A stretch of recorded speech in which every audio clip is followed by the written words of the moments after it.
Hey, hey, hey. So I decided to make a video for everybody today. I have a girlfriend of mine whose daughter is getting to that age where she's doing different stuff with her makeup. Also, she's not quite old enough to watch the shows that I watch. Anybody who knows me knows that I love that snapped, deadly woman stuff. So since she's not quite old enough to watch the shows, I send her videos every day about what I saw. So she's like, why don't you share them with the world? And I'm like, well, I'll do that. So I'm going to do my makeup while I tell you the story about the last crazy killer lady I watched. All right, so here we go. This story is from, let's see, the dates of the murder, just to give you an idea of the era times that I'm talking about. The dates of the murders are from 1893 to 1911. So, the story, I've already done my bottom stuff, sorry. I messed up a video and started over. Anyway, so the story is about Louise Vermilia, I think is how you say it. She is from Chicago, Illinois, and she killed 10 people over 18 years, which, first of all, anyone who follows this stuff like I do and knows anything about serial killers and stuff, women serial killers, especially back in this time, was never heard of. Like, I don't think anybody knew of a serial killer in the 1890s that was a woman. Nonetheless, even regular serial killers, it didn't even become a big thing until many, many years down the road. Anyways, enough about that. So let's get into the story. So, Louise Vermilia, she was not only a sociopath, but she was a necrophilia. Anyone who doesn't know what necrophilia is, what that is they like to get it on with dead bodies. I don't know if that's the correct way to say it or what, but that's what goes on.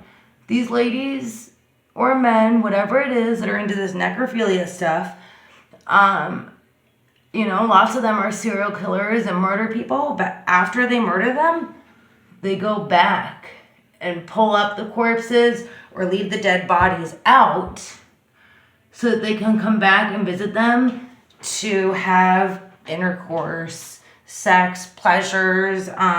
Some of them even pose them and take pictures, different things like that. But anyways, what I was saying is necrophilia is banging out dead bodies. That's what it is. So back in 1893, before serial killers were even a big thing, nonetheless, women serial killers, we had Louise Vermilia, or however you say it, was poisoning and killing 10 people over a 12-year span, and was excited and aroused by the dead bodies. So, anyways, back then, the mortality rate was very high, obviously. They didn't have as many doctors and stuff as they do nowadays, and explanations and vaccines and stuff. So no one really started questioning anything at first. Everyone just kind of thought, like, yo, Louise is cursed. Her kids are dying, her stepkids are dying, all of her husbands are dying.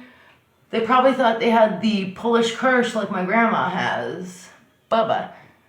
She's had like 70 husbands, so we call her with the Polish curse. She's not into necrophilia or anything, but Louise was. So anyways, so everyone thought she was cursed. Everyone around her is constantly dying. Her children, her stepchildren, her husbands, everyone's dying left and right. But no one thought anything too crazy about it because of how high the mortality rates were. Again, this is back in like the 1800s and the 1900s. So these people that were hanging out with Louise, whether it was her husband, her children, her stepchildren, whoever it was, when they were getting sick, they were all having very similar symptoms. Things like stomach pain, nausea, headaches, body aches, unable to keep anything down, throwing up.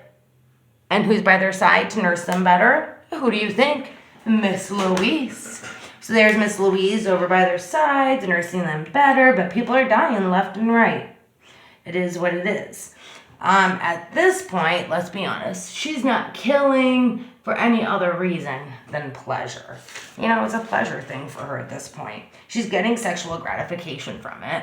She's being aroused by playing God, pretty much. Enjoying watching people suffer and deciding when they're going to, reach those pearly gates.